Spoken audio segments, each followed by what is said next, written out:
nous a donné la victoire. Merci pour l'autorité, merci pour la puissance. À toi la gloire, à toi l'honneur. Au nom de Jésus-Christ. Amen.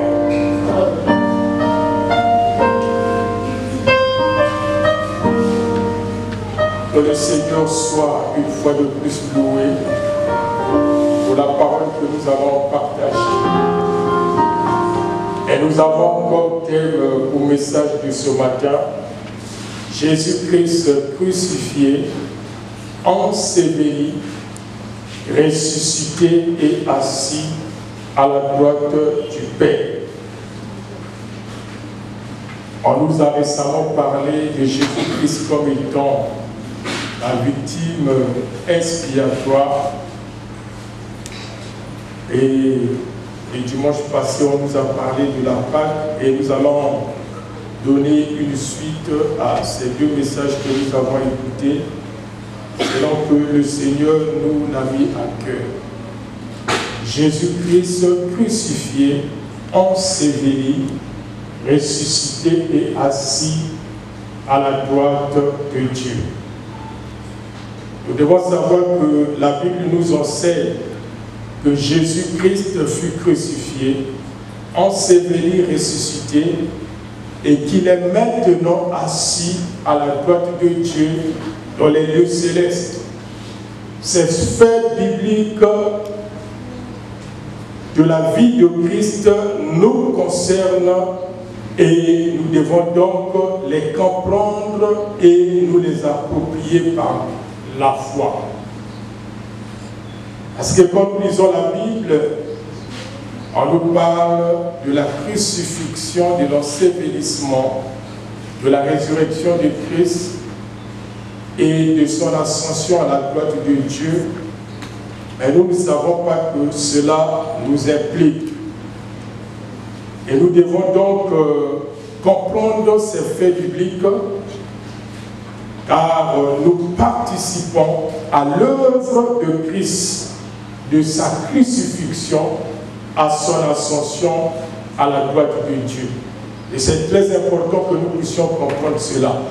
Tout ce que Christ a subi, une autre portion de ce même verset, l'apôtre Paul dit, ce n'est plus moi qui vis, c'est Christ qui vit en moi.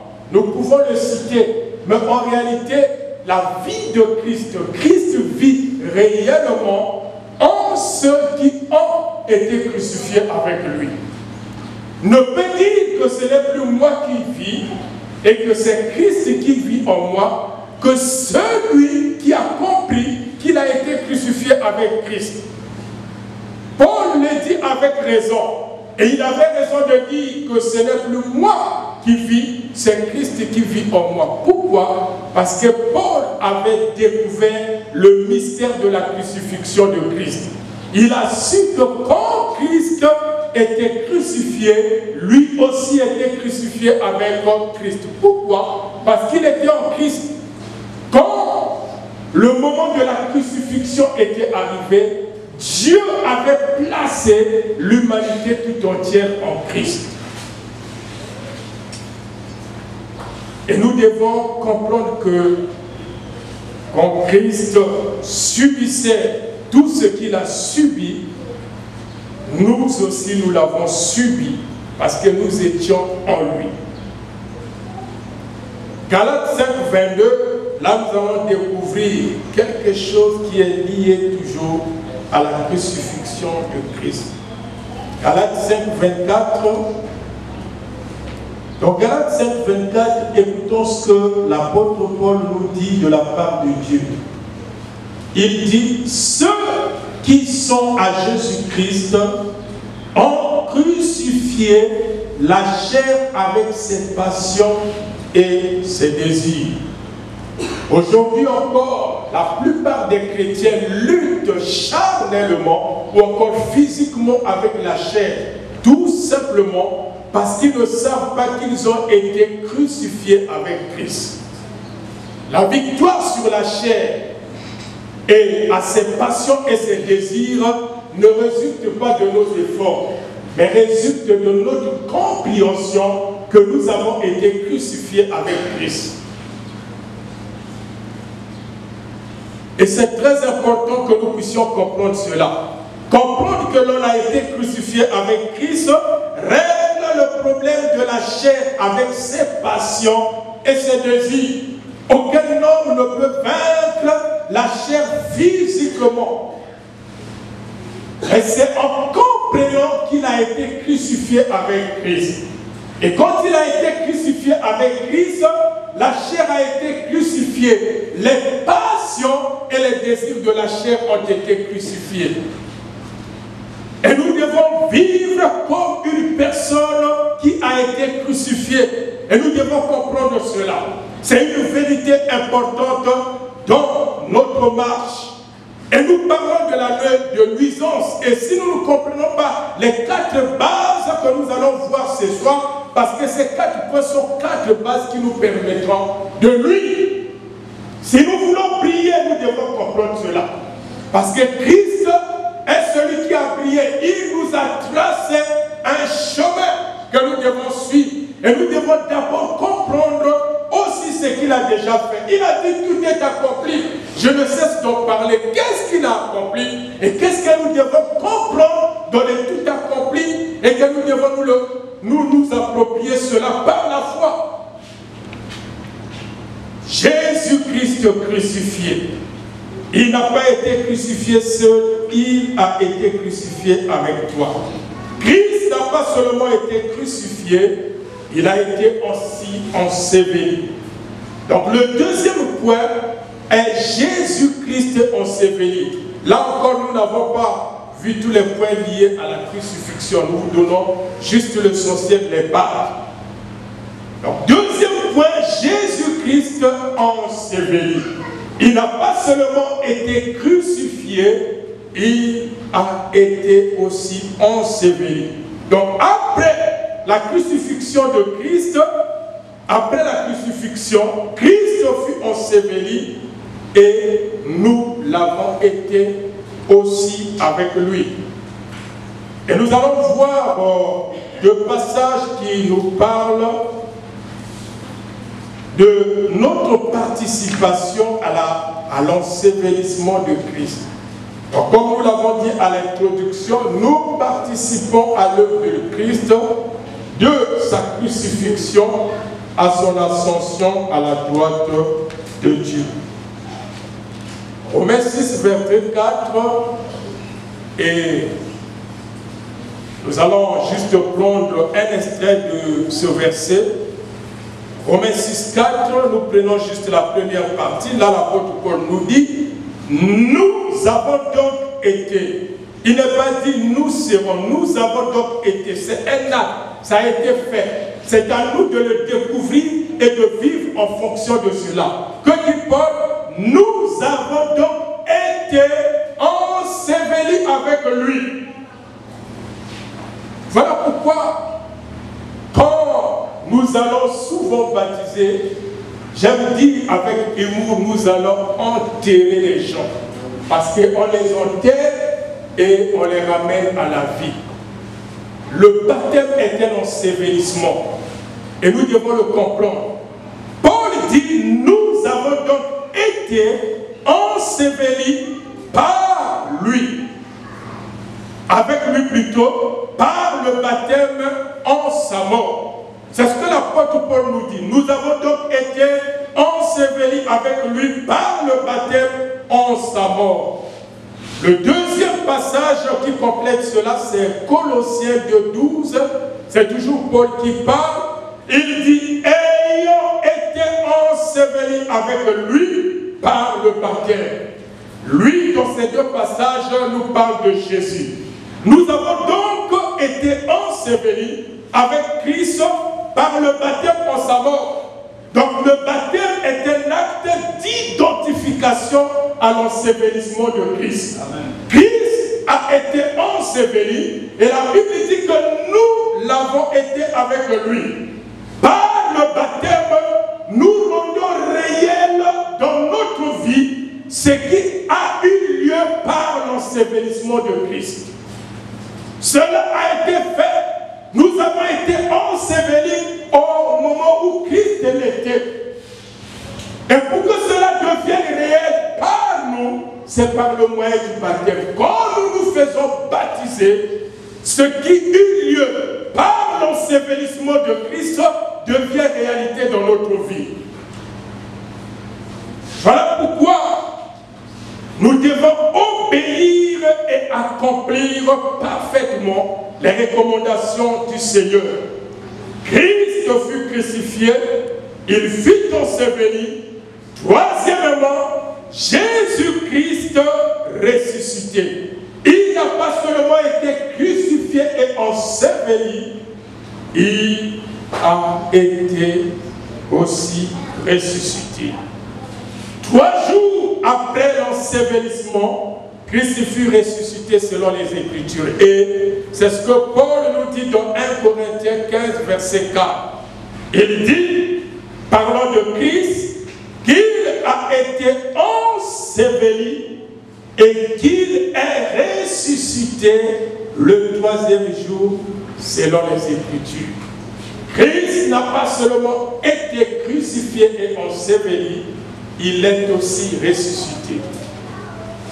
Et nous aussi, nous l'avons été avec lui. Et nous devons le comprendre.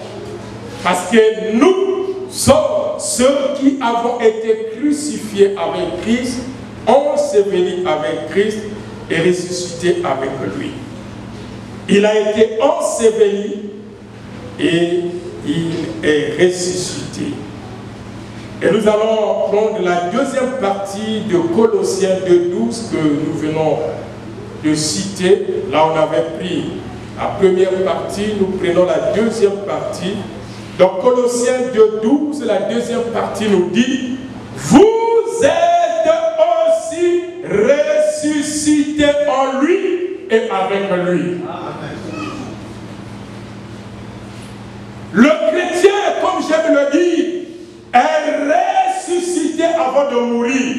Voilà pourquoi la mort n'aura aucun pouvoir sur nous. Amen. Voilà pourquoi nous disons aussi qu'un vrai chrétien ne peut pas avoir peur de la mort. Vous êtes aussi ressuscités en lui et avec lui par la foi en la puissance de Dieu qu'il a ressuscité des morts. Après l'ensevelissement, nous avons été ressuscités avec Christ pour mener une nouvelle vie. La vie d'une personne ressuscitée. Une vie de résurrection. Et c'est cette vie que nous devons mener. Nous sommes les ressuscités en Christ. Et nous devons vivre comme des personnes ressuscitées. Parce que c'est ce que Christ a accompli pour nous. Et nous devons le savoir.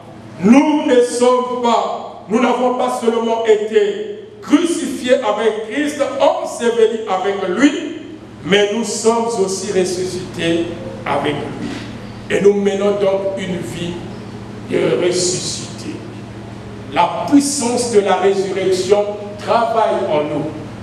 Le Seigneur a dit, je suis la résurrection et la vie. Ce n'est pas une simple déclaration. Quand Dieu nous ramène à la vie avec Christ, il nous donne une vie. Et c'est la vie de résurrection que nous devons mener. L'apôtre Paul avait expérimenté cela. Voilà pourquoi il parlait de connaître la puissance de la résurrection. Et nous devons connaître la puissance de la résurrection. La puissance de la résurrection doit nous animer. Jésus n'a pas seulement dit « Je suis la résurrection » et il s'arrête là. Il dit « Je suis la résurrection et la vie ». En d'autres termes, quand Christ nous ramène à la vie, une vie nouvelle, c'est aussi lui, cette vie nouvelle-là. C'est aussi lui qui soutient la nouvelle vie qu'il nous a donnée. Je suis la résurrection et la vie. Quelle vie? Et le quatrième point, Jésus-Christ assis à la droite de Dieu, crucifié, enseveli, ressuscité et ensuite assis à la droite de Dieu. Et quand même je méditais, le Seigneur m'a fait défiler beaucoup de vérités bibliques dans ma vie, dans ma tête, dans mon esprit. Et je me suis rendu compte que si aujourd'hui, le Christ qui a dit que nous pouvons faire ce qu'il a fait, il a dit je m'en vais en paix. Celui qui croit en moi fera des choses que j'ai faites. Il en fera même quoi de plus grand. Christ a brillé. Il a dit que nous pouvons faire de plus grandes choses que lui. Ça veut dire que si nous croyons à cette parole, nous pouvons briller plus que Christ. Et les gens ne vont pas croire à cela. Ils vont dire que c'est impossible. Mais plutôt le Seigneur l'a dit. Et c'est ça notre problème. Christ a brillé. Parce que même si aujourd'hui Christ nous donne la possibilité de briller plus que lui, c'est pour sa gloire. En fait, c'est la révélation de sa nature et de son caractère en nous. En fait, en réalité, ce n'est pas nous qui allons briller plus que lui, mais c'est lui qui doit briller plus en nous. Amen. Et nous devons permettre que cela se fasse.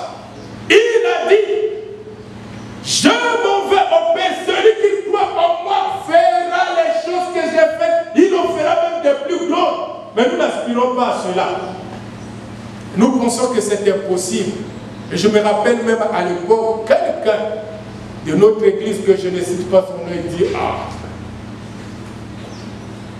il m'a dit, homme de Dieu, toi tu penses que ce que le Seigneur avait dit là, c'est la vérité? Il m'a dit, oui, c'est la vérité. Ah, je disais ça seulement pour nous consoler. Pour nous consoler. Il a dit que nous pouvons faire plus que ce qu'il a fait, et cela est possible. Jésus-Christ assis à la droite de Dieu, nous allons lire deux passages. Éphésiens 1, là il est parlé, il s'agit de Christ, mais ensuite, ça nous concerne aussi. Éphésiens 1, 20 et Éphésiens 2, 6. Éphésiens 1 nous dit ceci. Nous prenons juste l'essentiel, mais pour mieux comprendre, vous allez lire tout le chapitre. Parce que ici au verset 20, on parle de Dieu, il l'a déployé en Christ. Et il a déployé quoi? L'infinie grandeur de la puissance de Dieu. Vous verrez cela au verset 19, qui se manifeste avec efficacité selon la vertu de sa force. Donc c'est cette puissance-là, cette infinie grandeur de la puissance de Dieu qu'il va déployer. Et la Bible dit, il l'a déployé en Christ en le ressuscitant des morts et en le faisant asseoir à sa droite dans les lieux célestes. Donc quand le Père a déployé l'infinie grandeur de sa puissance, et il a fait en le ressuscitant en Christ, et la Bible dit qu'il a fait asseoir à sa droite dans les lieux célestes. La puissance de Dieu est illimitée. Alors voyons maintenant notre participation à cela. Ici, il est question de Christ. Voilà pourquoi nous vous encourageons à lire la Bible tout entière. Encore, quand vous commencez un livre, commencez au chapitre 1, allez-y jusqu'à la fin. Parce que si vous vous arrêtez à Éphésiens 1, vous n'allez pas savoir ce qui va se passer ou ce qui s'est passé dans Éphésiens 2. D'ailleurs, quand ça a été écrit, il n'y avait pas de chapitre et de versets. Donc c'était comme une lettre. Donc c'était, vous pouvez lire en intégralité. Mais ce que Dieu a inspiré pour mettre les chapitres et les versets aussi, on fait un bon travail parce que ça nous facilite dans la lecture. Alors chapitre 2 verset 6, nous venons de voir que Dieu a déployé l'infinie grandeur de sa puissance en Christ en le ressuscitant des morts et en le faisant asseoir à sa droite dans les lieux célestes. Mais cela nous concerne aussi. Chapitre 2, verset 6, Paul nous dit ceci, il nous a ressuscités ensemble et nous a fait asseoir ensemble dans les lieux célestes en Jésus-Christ. Nous n'avons pas seulement été crucifiés avec Christ, ensevelis avec lui, ressuscités avec lui, mais le Père nous a fait asseoir aussi avec Christ dans les lieux célestes. Et nous devons le savoir. Un vrai chrétien qui comprend toutes ces choses et qui croit par la foi qu'il est assis avec Christ dans les lieux célestes. Quel est ce sorcier? Même si tous les sorciers du monde se rassemblent, ils ne pourront rien faire à ce chrétien. Nous ne sommes pas n'importe qui, nous devons connaître qui nous sommes. Amen. Mais nous tremblons. Être assis à la droite de Dieu dans les lieux célestes est la position la plus élevée dans l'univers. Il n'y a pas une position plus élevée que celle-là. Être assis à la droite de Dieu dans les lieux célestes, c'est notre position. C'est la position de Christ dans la gloire. Et nous partageons cette position avec lui. Amen. Nous partageons cette position de gloire.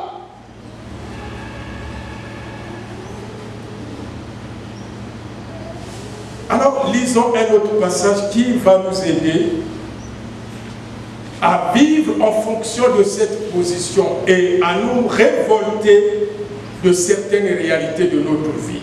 Cette position est la nôtre parce que nous sommes en Christ et avec lui. La Bible dit que le Père nous a ressuscités ensemble et nous a fait asseoir ensemble dans les lieux célestes à sa gloire. Nous sommes en Christ et avec lui et nous partageons cette position de gloire. Lisons ce que 1 Jean 4, 17 nous dit. 1 Jean 4, 17 nous dit, c'est l'apôtre Jean qui nous donne cette révélation. Et il dit, tel il est, tel nous sommes aussi dans ce monde. Bon, disons-le franchement, est-ce que tel que nous sommes là, ou dans notre vie, nous sommes tels que Christ est dans la gloire? Alors nous devons nous révolter. Pourquoi ne sommes-nous pas dans ce monde ce que Christ est dans la gloire? Il y a un problème. Tel il est, comment Christ est, il est dans la gloire. Il est assis à la droite du Père. Et la Bible dit, tel nous sommes dans ce monde. Et il est important que nous puissions comprendre cela. Parce que notre vie, nous la vivons à la fois dans les lieux célestes et sur la terre. En d'autres termes, notre vie sur la terre doit être le reflet de ce que nous sommes en Christ dans les lieux célestes. Amen.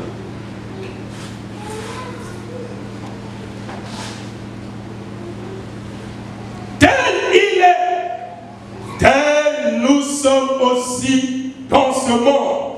À cause de notre position en Christ et avec Christ, à la droite de Dieu, nous devons être dans ce monde ce que Christ est dans la gloire. Nous devons manifester dans ce monde la gloire de Christ. En d'autres termes, nous sommes des instruments de la révélation de la gloire de Christ dans ce monde. C'est par nous que les gens doivent avoir la révélation de la gloire de Christ. Voilà pourquoi on nous parle de la révélation des fils de Dieu.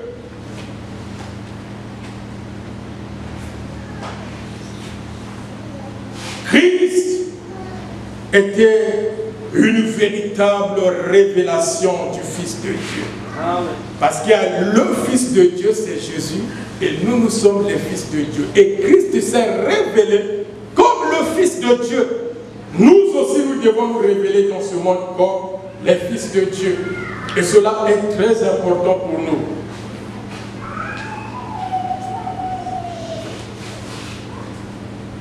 Alors, quelle est l'implication ou la conclusion de ces 4 vérités que nous venons de voir? nous avons été crucifiés avec Christ, ensevelis avec lui. Dans l'ensevelissement, le vieil homme, la chair doit rester. C'est un peu comme le symbole du baptême.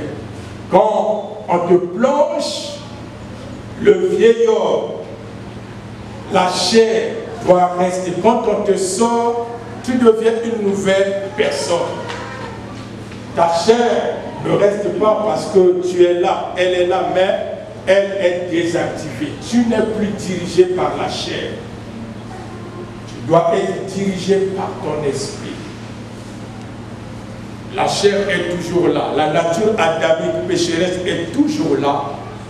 Mais elle ne doit plus te diriger parce que tu dois être maintenant dirigé par l'esprit. Alors voyons un peu ce qui se passe, ou encore l'implication de ces quatre vérités. Parce que Christ l'a fait pour nous, et nous devons le comprendre. Et il y a même un comportement que nous devons adopter en connaissant ces vérités. Colossiens chapitre 3, versets 1 à 2. Voilà la conclusion que Dieu nous donne par rapport à ces quatre vérités de la vie de Christ qui nous concernent parce que nous participons à cela. Paul nous dit de la part de Dieu, vous êtes ressuscités avec Christ. Et c'est ce que nous sommes.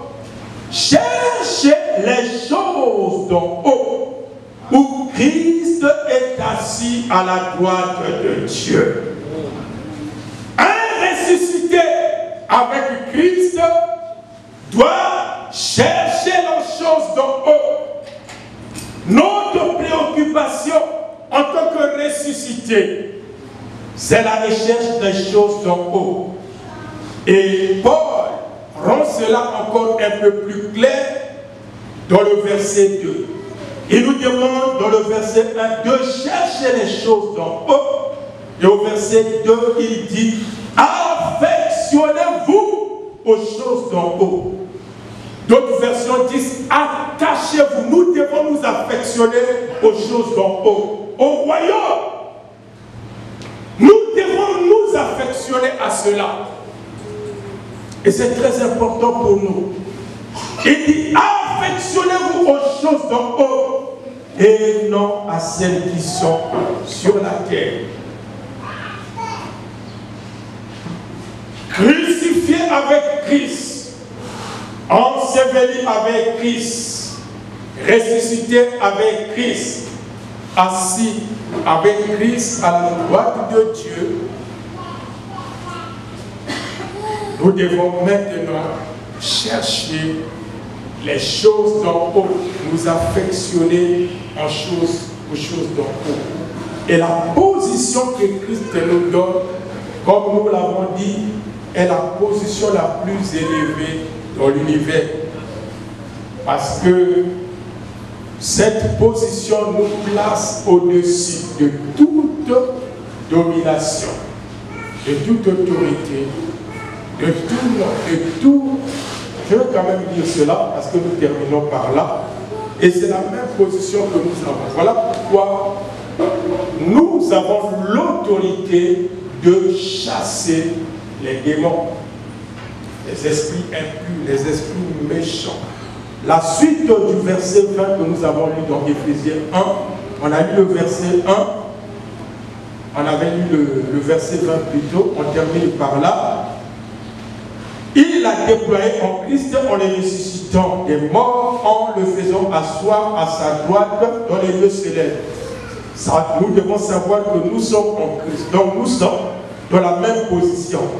Au-dessus de toute domination, de toute autorité, de toute puissance, de toute dignité et de tout nom qui se peut nommer non seulement dans le siècle présent, mais encore dans le siècle à venir. Au-dessus de tout nom. Au-dessus du Covid-19. Amen. Bon, n'enregistre pas cette partie-là que je vais dire.